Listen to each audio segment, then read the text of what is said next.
Okay, let's have a look at the area of rectangles. We're going to look at two things. Firstly, the idea of a shape being presented on a grid, and you're being asked to find the area of that particular shape. So it's about looking at the grid that you're given and understanding that normally each one of these would be 1 unit of length. Sometimes it'll tell you centimetres or metres, whatever that is. So take note of that in the question. And then be given this image, and really what you're being asked to do here is to look at the shape. So you can see here that this area here fills one. Let's say they're worth 1 centimetre. Okay, so that's 1 centimetre squared. Okay, would be that particular shape there, and then you've got this shape here, and you can see that this triangular wedge here. I'll colour that in a bit more completely. That would fit into that little spot there. So that would give us a second 1 centimetre squared as well. So that will give us a total of 2 centimetres squared. Now, we use the term centimetre squared because when we're looking at these shapes, we're looking at this idea that each of these shapes has 1 unit of measurement on each side, and in this case we'll use centimetres, but it could be metres, kilometres, etc. And so it's 1 centimetre in that direction either way, and it's 1 centimetre in that direction either way, so creating a square, 1 centimetre squared. Look at a rectangle now.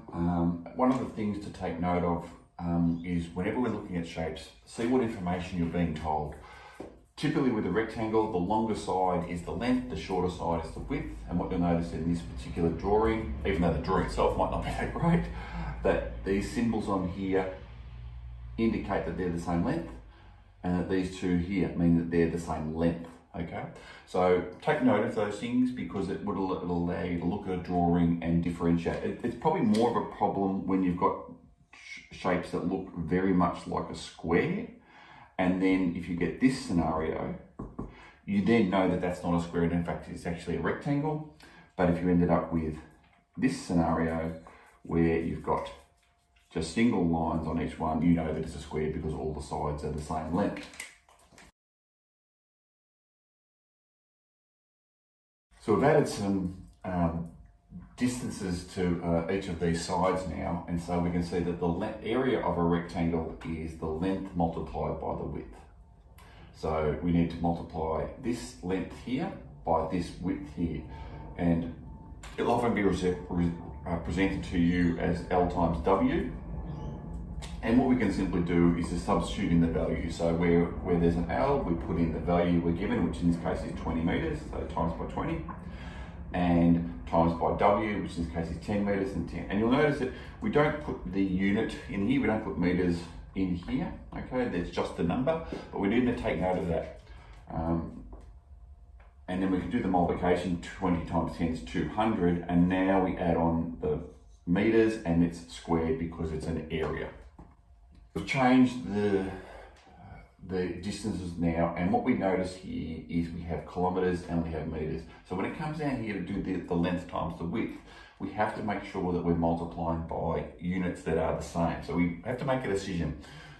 Do we go kilometres times kilometres or metres times metres? So we'll do 2 versions of this. So I'll just put a L times W on that side, and we'll do the same thing on both sides. So here, if we do metres first, so that would be 2,000 metres, because 2 kilometres is 2,000 metres multiplied by 500 metres. And that would be equal to also to 2 kilometres multiplied by 500 in kilometres is half a kilometre, so 0.5. And then we have here, so that will give us 2 times 5 is 10, and then we can add the remaining zeros. So we need to add 1, 2, 3, 4, 5 zeros. And that gives us 1,000,000 metres squared. And that's the same as 2 times a half, which is 1 kilometre squared. Either one would be an acceptable answer, provided that the question doesn't ask you for something specific, because it might ask you to answer in kilometres squared, answer in metres squared, whichever one, and then you'd have to make sure you do the correct calculation.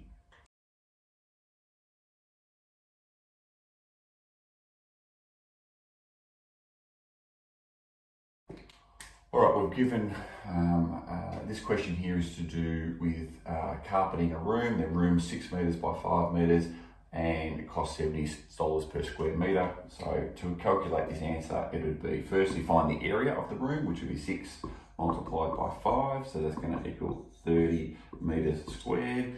And then it's $70 for every square metre. So we then need to multiply that by 70. And that will give us 2,100, and that's dollars. Now we're given a square and we're told that the square has a perimeter of 48, and then we're asked what is the area of that particular shape. So what we can do here is we can take 48 and we can divide it by 4 for each of the 4 sides, and that will equal 12 metres. So that means each of these sides is 12 metres. I would always advise that once you get a bit of information, if you can, just add it to your diagram, because it helps to visually connect that information to the diagram. So now that we know that that's 12 metres, we can then do one of two things. We can use the rule just for area of a rectangle, which is length times width, so this will be 12 times 12. So it'll equal 144, okay, metres squared. And there's another one for area of a square, which is lengths squared. So that'll also give you 12 times 12.